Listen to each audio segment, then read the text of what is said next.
আহা, দেখুন বন্ধুরা, কবর ভেঙে গেছে বৃষ্টির পানিতে, আর কবরের ভিতর থেকে গন্ধ বের হচ্ছে। একদিন আমাদেরও হবে এই মাটির নিচে স্থান। ভাঙা কবর দেখে তাই শিখি জীবনের জ্ঞান। আল্লাহর ডাকে সবাই যাব, রবে শুধু মাটি। আসসালামু আলাইকুম ওয়া রাহমাতুল্লাহ।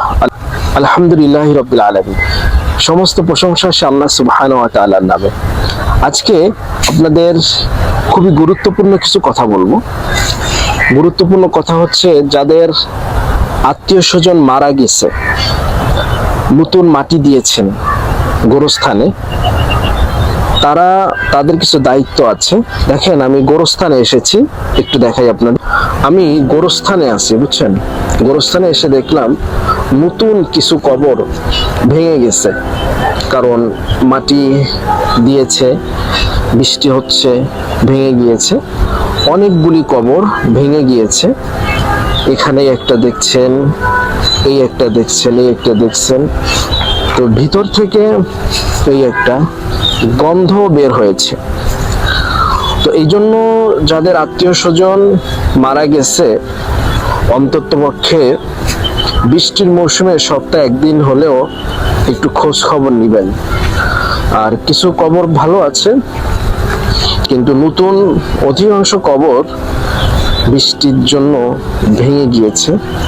আমি আপনাদেরকে যদি দেখাই, আরো কবর আছে, প্রায় 5-6টা কবর ভেঙে গেছে।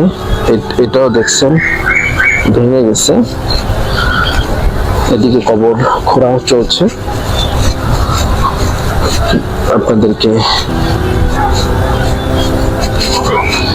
আরেকটা কবর দেখাই,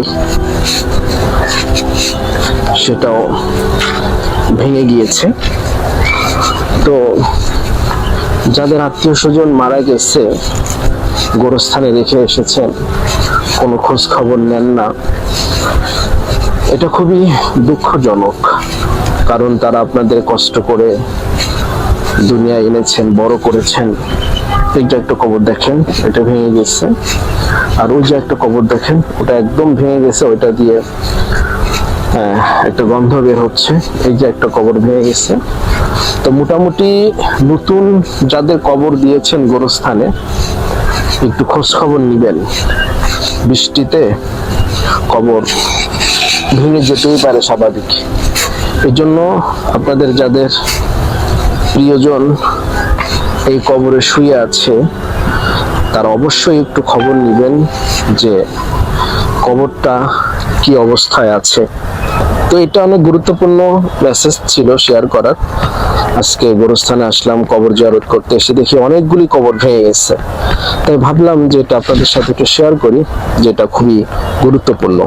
সবাই ভালো থাকবেন, সুস্থ থাকবেন। আসসালামু আলাইকুম ওয়া রাহমাতুল্লাহ।